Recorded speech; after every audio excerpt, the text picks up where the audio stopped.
સદા ભગવાનના યસી. એટલે મારે તો ચિંતા કરવી પડે, આ ક્રોધમાનમાં કરવા પડે. ખરેખર આ વ્યવહાર ચલાવવા માટે કઈ તમારે ક્રોધમાનની જરૂર નથી.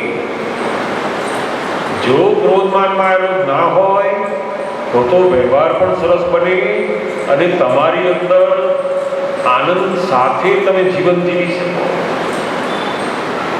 તો કે પોતે આ ક્રોધમાન માયાને વીકનેસ જાણે કે આ મારી નબળાઈ છે, આ તો અને એ નબળાઈ છે એવું બોલે તો પેલી નબળાઈ જાય. જ્યાં સુધી નબળાઈ ને પોતે અંદર ખોરાક આપે છે કરવાથી બરાબર સુધર્યા ત્યાં સુધી પોતાની નબળાઈ જાય નહીં.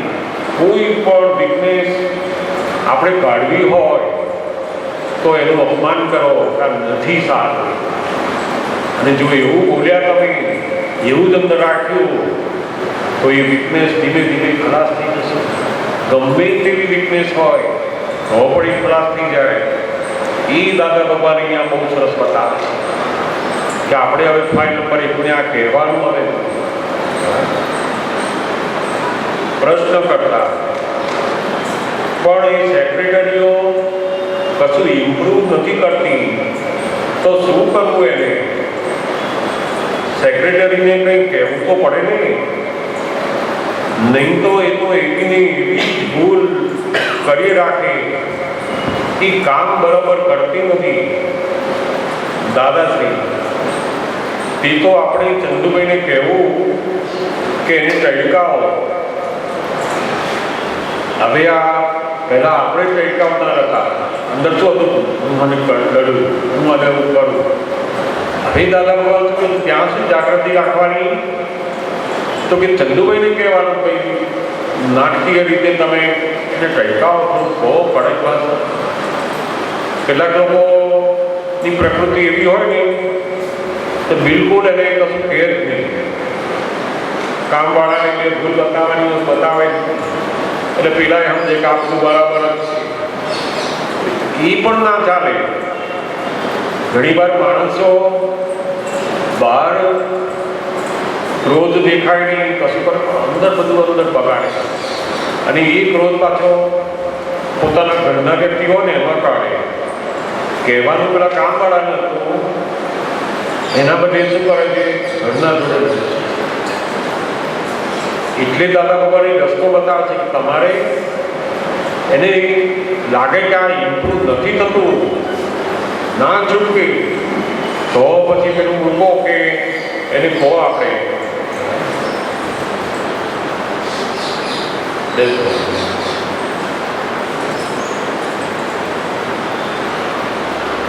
સમજે. કોઈને પ્રશ્ન હોય તો વચ્ચે આપણે વાતચીત કરતા જવાનું. એ તો આપણે ચંદુભાઈને કહેવું એને ટળકાવો, જરા ટળકાવો.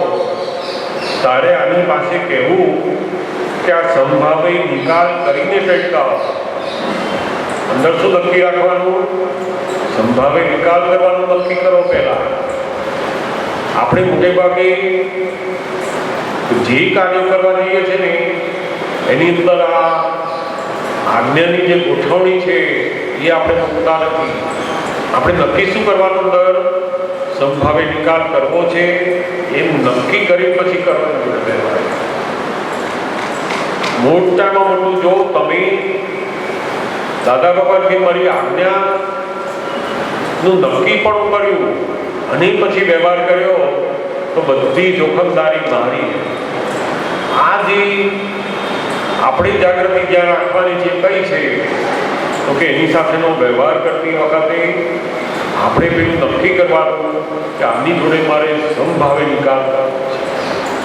પછી જે વ્યવહાર બને એ માનો નહીં એનો પછી આ સમભાવે નિકાલ કરીને ટળકાવો.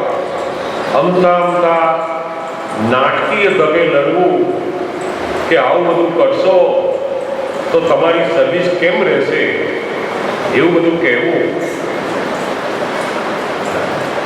આપણે તો ઘણી વાર લડીએ ને તો એકદમ છૂટું પડી જાય, તો વેર બંધી જાય. એવું નહીં, નાટકીય તક એને દુઃખ ના થાય એવા ભાવ સાથે, અને છતાં એને કહો અને પાછું વાળતા પણ આપણે એવી રીતના કરે. ધીમે ધીમે ધીમે એનું પણ સુધરતી થશે. અને સૌથી વધારે સરસ શું છે તો કે પોતાનું અંદર બગડ્યું કંઈ નહીં. આ તો કામની અંદર બધો સુધારો કરવા, બહારનું બધું સુધારો કરવા, આપણે પોતાનું અંદરનું બગાડીએ છીએ એ તો બિલકુલ ખબર નહીં.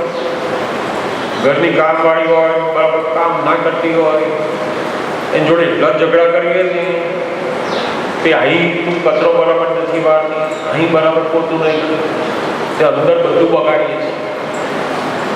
બહારનું સ્વચ્છ રાખવામાં એટલા બધા કશાયો કરે, પોતાનું અંદરનું બગડે. ત્યાં દાદા ભગવાન કહે છે કે પોતાનું અંદરનું ના બગડે એવી રીતે એની જોડે વ્યવહાર.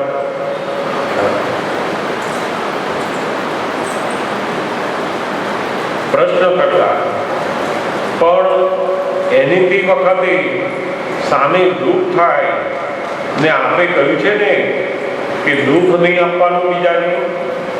દાદાશ્રી દુઃખ નહીં થવાનું, કારણ કે આપણે નાટકીય બોલીએ ને તો દુઃખ ના થાય.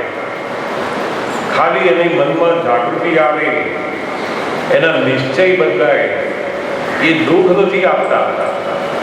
દુઃખ તો ક્યારે આવે?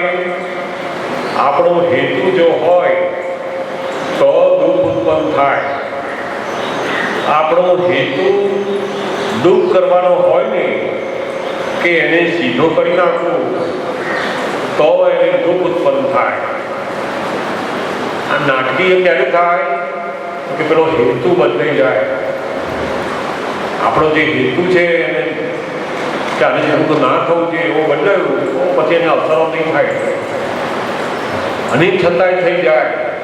તો દાદા ભગવાન બહુ સરસ આ આલોચના, અતિક્રમણ ક્યાં જો એમ વ્યવહાર કરતા જઈશું તો આપણે આ બધા કર્મોના જે હિસાબો લઈને આવ્યા છે એમાંથી છૂટતા જઈશું. નહીં તો આ કળિયુગમાં એક કર્મ પૂરું થતું હોય અને જોડે બીજા કેટલા હજારો કર્મો એની જોડે બાંધી દે છે અને ખબર જ નથી.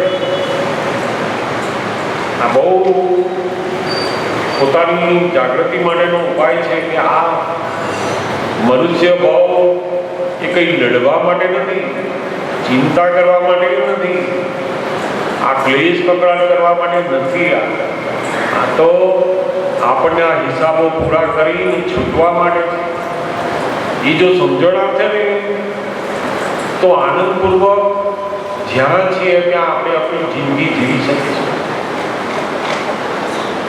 જેના માટે આપણે એની જોડે કશાયો કરી રહ્યા છીએ એ બધી વસ્તુઓ અહીંયા રહેશે, અને પેલા એની જોડે જે વેર બાંધ્યા એ આપણી જોડે લઈ જઈશું.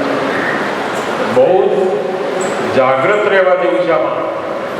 નહીં તો આ જે કર્મો અહીંયા પૂરા કરવા માટે જે મનુષ્ય ભાવ મળ્યો છે, જે પોતાને આ કશાયોથી મુક્ત થવા માટે એવું જ્ઞાન પ્રાપ્ત કરવા માટે સાધન મળ્યું છે એ નકામું થતું. એટલે બહુ આ આપણે નક્કી કરવાનું કે મારે એને દુઃખ ના થાય એવું કરવું છે. અંદર ભાવ નક્કી કરવાનો કે એને દુઃખ ના હોય, અને પછી એને નાટકીય તમે કહો એને ગુસ્સાનો જ્ઞાતા દ્રષ્ટા રહ્યો એટલે ચોખ્ખો થઈને ગુસ્સો ચાલ્યો ગયો. એ પરમાણુ ચોખ્ખા થઈને ચાલ્યા ગયા એટલી તમારી ફરજ. હવે આ વ્યવહારમાં કેવું બને છે તો કે આપણે અંદર નક્કી હોય કે આની જોડે મારે બિલકુલ ગુસ્સો કરવો નથી એવું નક્કી કરેલું હોય, પણ એ ભેગો થાય ને એટલે આપણામાંથી એ નીકળી જ જાય. કેમ તો કે પૂર્વ ભવે એની જોડે આપણે જે ઋણાનુબંધ હિસાબ લઈને આવ્યા છે ને એ આજે પાછો બહાર નીકળે છે. આજે ગુસ્સો નીકળ્યો એ આપણી ઈચ્છા નથી, પણ પેલો ઋણાનુબંધ જ એની જોડે એવો છે. બહાર બધા જોડે સરસ હોય, પણ ઘરના જોડે હોય ને પેલો ગુસ્સો નીકળી જ જાય. કેમ? એની જોડે તો જે ઋણાનુબંધ છે એ જુદો છે. એટલે દાદા ભગવાન કહે છે તમારો જ્યારે આવો ઋણાનુબંધ હોય ને આપણો ગુસ્સો નીકળ્યો, જ્યારે આપણે જ્ઞાતા દ્રષ્ટાનો કે આ ભાઈ જોડે રોજ જે મારે ઝઘડો થઈ જાય છે, નાની બાબત હોય ને પણ એમની જોડે આપણે એને જ બોલું છું. બધા જોડે પ્રેમથી બોલતા હોય એની જોડે આપણે એને બોલે. સહેજ બૂમ પાડે ને આમ ફલાણી વસ્તુ લાવો, 1 સેકન્ડમાં ના આવી હોય ને તેનો ટોન બદલાઈ જાય. ક્યાં છો? તે બૂમા બૂમ કરી. એને સમજણ બધી જ છે, પણ આમની સાથે જ કેમ આવું થાય છે? તો કે એમની સાથેનો આપણો જે પૂર્વનો ઋણાનુબંધનો જે હિસાબ છે એ આજે બહાર નીકળે છે. ત્યાં આગળ પોતે જાગૃતિ રહ્યા કરી એ ગુસ્સાનો જો જ્ઞાતા દ્રષ્ટા રહે, અથવા તો એ ગુસ્સાને પોતે પ્રતિક્રમણ કરે, માફી માંગે, તો ધીમે ધીમે એની જોડેનો પેલો હિસાબ છે એ બધો પૂરો થતો. આજે નથી કરવું છતાં પણ થઈ જવાનું છે. ગમે તેટલું તમે જાણેલું હોય તોય પેલાની સાથેનો જે ઋણાનુબંધનો હિસાબ છે પૂર્વભવનો એ નીકળ્યા વગર રહેતો. અને ત્યાં આપણને શું થાય છે કે મને હજુ સમજણ નથી, મને હજુ જ્ઞાન એવું કશું છે નહીં. આ જે વર્તન છે એ પૂર્વભવના જે એની સાથેનો ઋણાનુબંધ હિસાબ છે એટલે નીકળે છે. આજે તમારે જ્ઞાતા દ્રષ્ટા રહેવાનું અને પેલું એ વીકનેસને આપણે ઉપરાણું લેવાનું નહીં. બિલકુલ આ સારું છે એવું બિલકુલ બોલવાનું બરાબર છે, ના થવું જોઈએ નથી કરવા. કે શું આટલું બધું ખાલી ખાલી એની જોડે સવારના ફોરમાં એની જોડે ચાલાવો છો? 5 મિનિટ ચા મોડી આવે એમાં તો શું તમે ગરમ થઈ ગયા, ચા ગરમ કરતા. તો લોકો કે આપણને તમને શું ગરમ વાત હોય?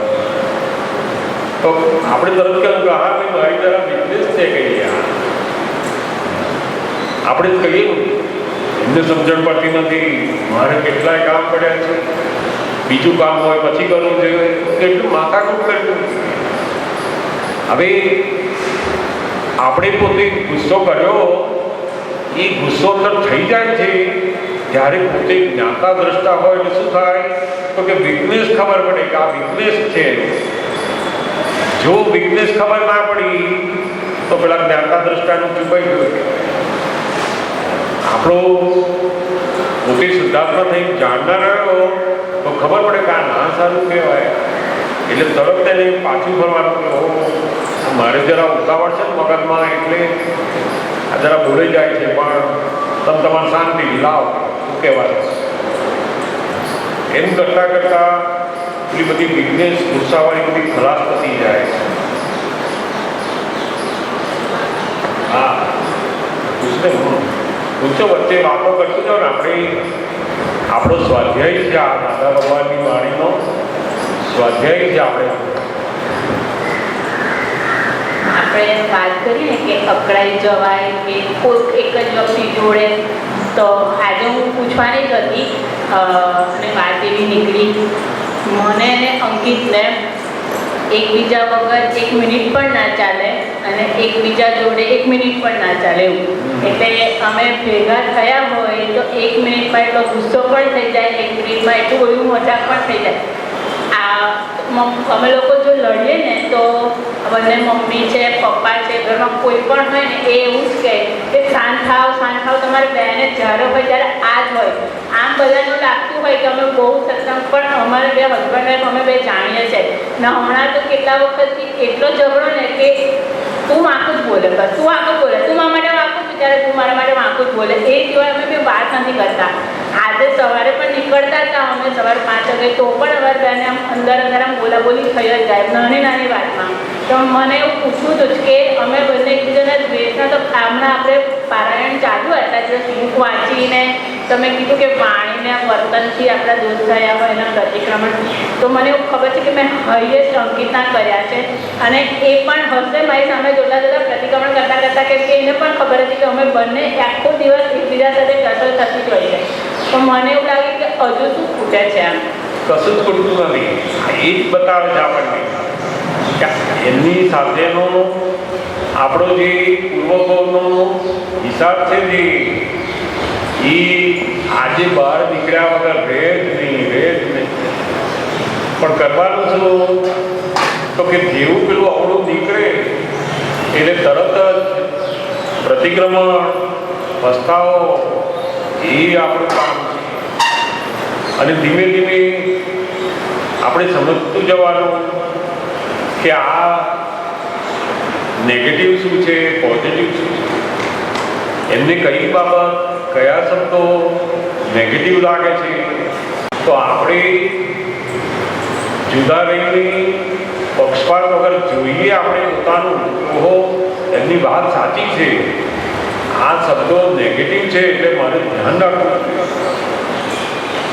જેમ જેમ પેલી જાગૃતિ વધતી જશે એમ પેલા મતભેદ છે એ ઓછા થતા જશે. જેટલી પોતાના બુદ્ધિ, પોતાનો અભિપ્રાય, એનાથી આ બધું ગડબડ બધી ચાલ્યા કરે. આપણે આમ કહી દીધી, આમ ચાલ્યા જ કરે. આપણે ખરેખર શું તો કે વ્યવહારમાં આ કામ કરવું છે, એક એક આવી રીતના કરવા, સરસ, બરાબર. આપણે આપણા બુદ્ધિના લીધે ના જો આવું કરીશ ને તો આમ થઈ જશે, તેમ થઈ જશે, તો એ આપણને કહે કે ના ભાઈ આવા બરાબર છે, હું આ કરું છું, તો છોડીએ નહીં. આપણે કેમ તો કે પેલું આપણો જે વ્યૂ પોઈન્ટ છે ને એ બરાબર આપણે પકડી રાખીએ. આપણો વ્યૂ પોઈન્ટ, આપણી સમજણ એકવાર વ્યક્ત કરવાની, પછી એ કહે કે ના આવું નહીં, આમ જ કરવાનું, બરાબર. ત્યાંથી સમજી જવાનું કે અહીંયા અમે આ વાણીથી અથડામણ ના થાય. આપણે જાગૃતિ વધતા ક્યાં આવીએ તો કે પોતાના જે ઓપિનિયન છે, પોતાની જે સમજણ છે એને પકડે નહીં. આપણા વ્યૂ પોઈન્ટને આપણે જો પકડી રાખ્યો ને તો પછી માથાથી થયા કરે. મોટા મોટી જાગૃતિ ક્યાં છે કે મારો વ્યૂ પોઈન્ટ તમને બતાવવાનો, પછી તમે કરો ના કરો, અથવા તમે કહો કે આમ નહીં આમ કરવાનું, એમ કરવાનું.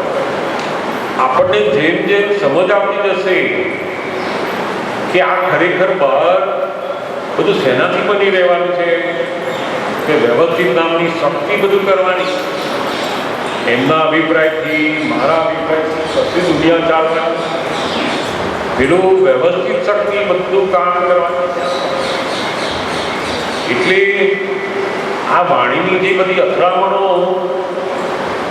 એ મુખ્યત્વે જેની જોડે બહુ જ હિસાબો હોય, ચીકણા નજીક જેની જોડે રહેતા હોય, રોજ ઉઠીએ ને આપણે એમને મળતા હોય, બધા નજીકના રોડાનું હસબન્ડ વાઈફ, ફાધર મધર, છોકરાઓ કામની અંદર ઓફિસમાં હોય, નજીકના જે લોકો છે એ બધા સાથે આપણા એકદમ પૂર્વના વેરથી ચીકણા હિસાબો છે.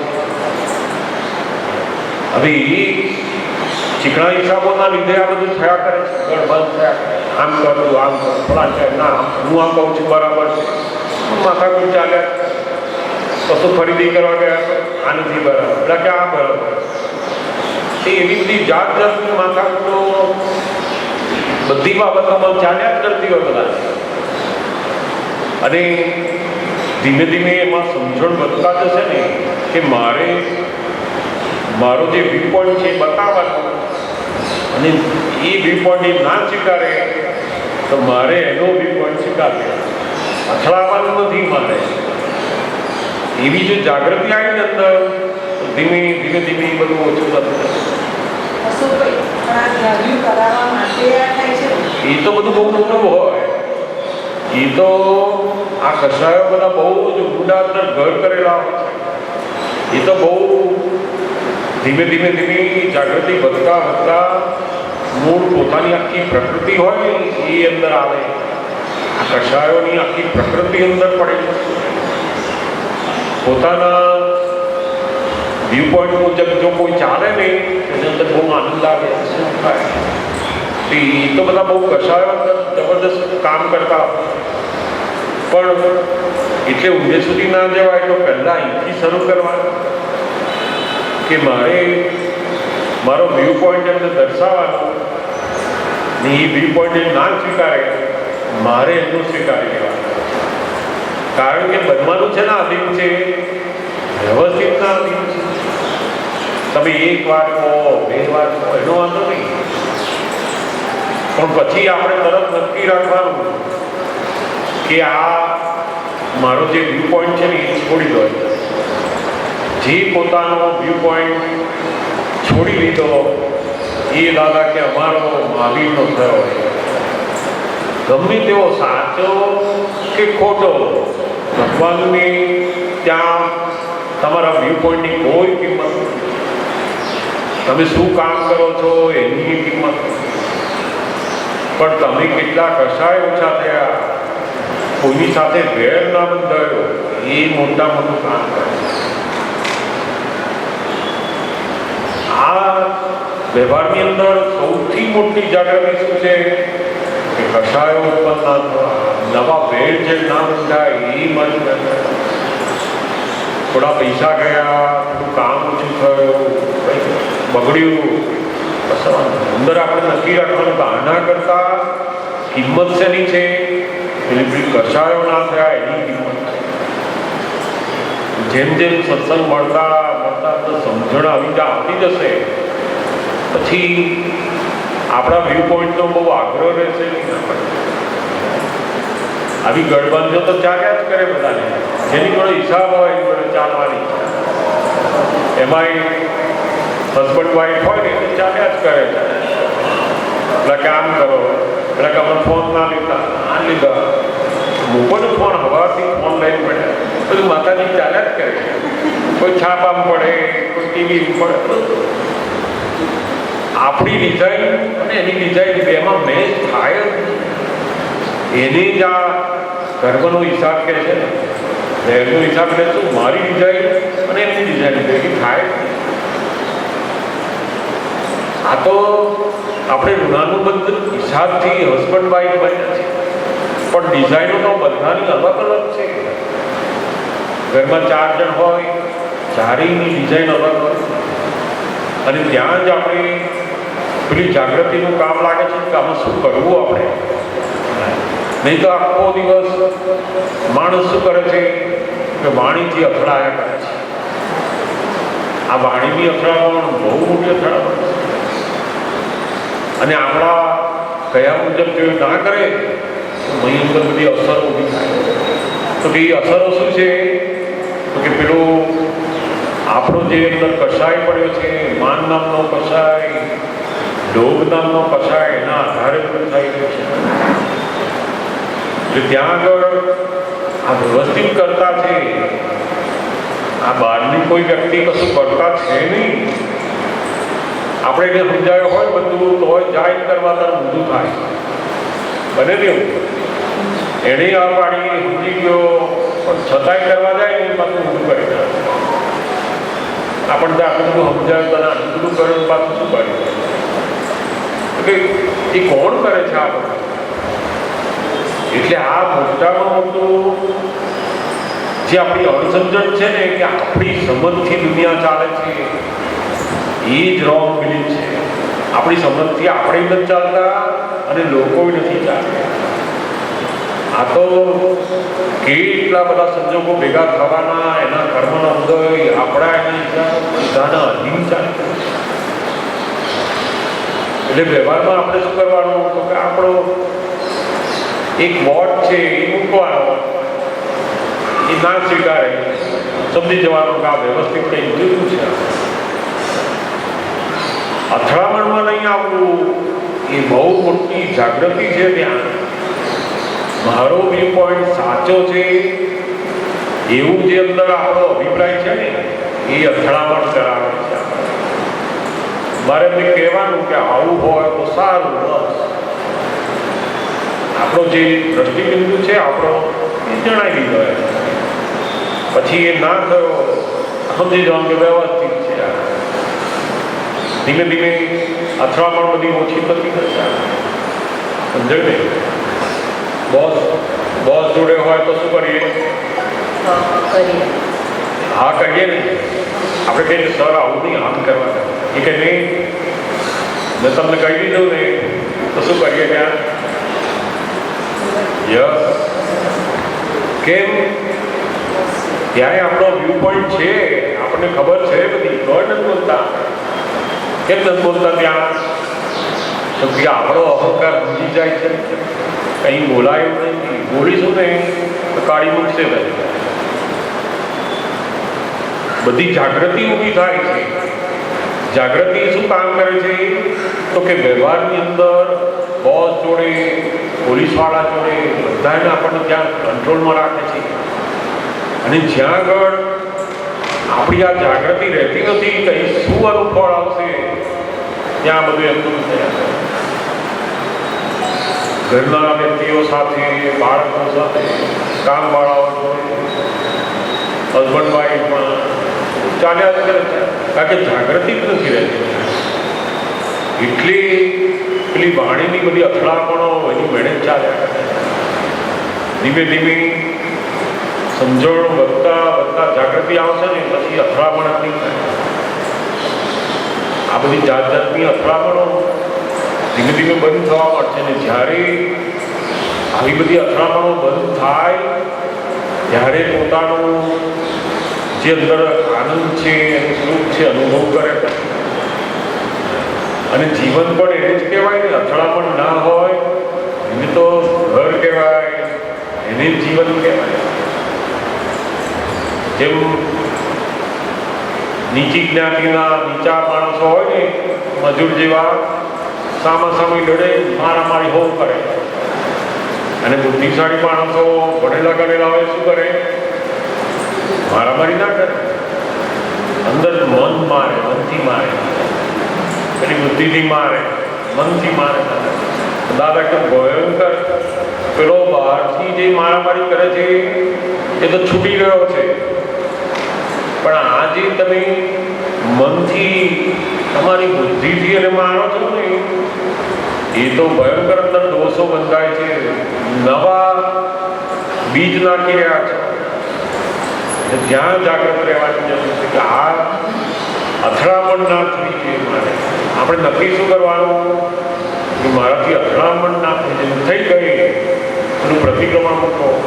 એ દાદા ભગવાન માફી માંગે છે.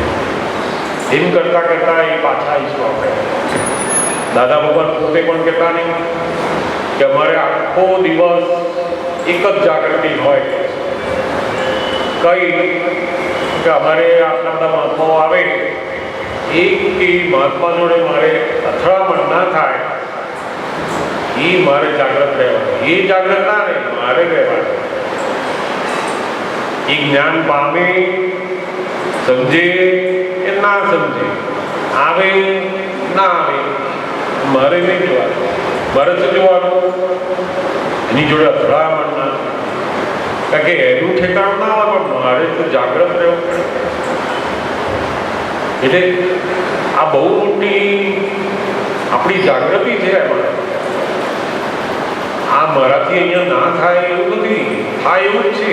શક્તિ તો બધી છે. પોલીસવાળા જોડે, બોસ જોડે આપણે બધું જ રહીએ છીએ. અહીંયા રહેવાય એવું છે.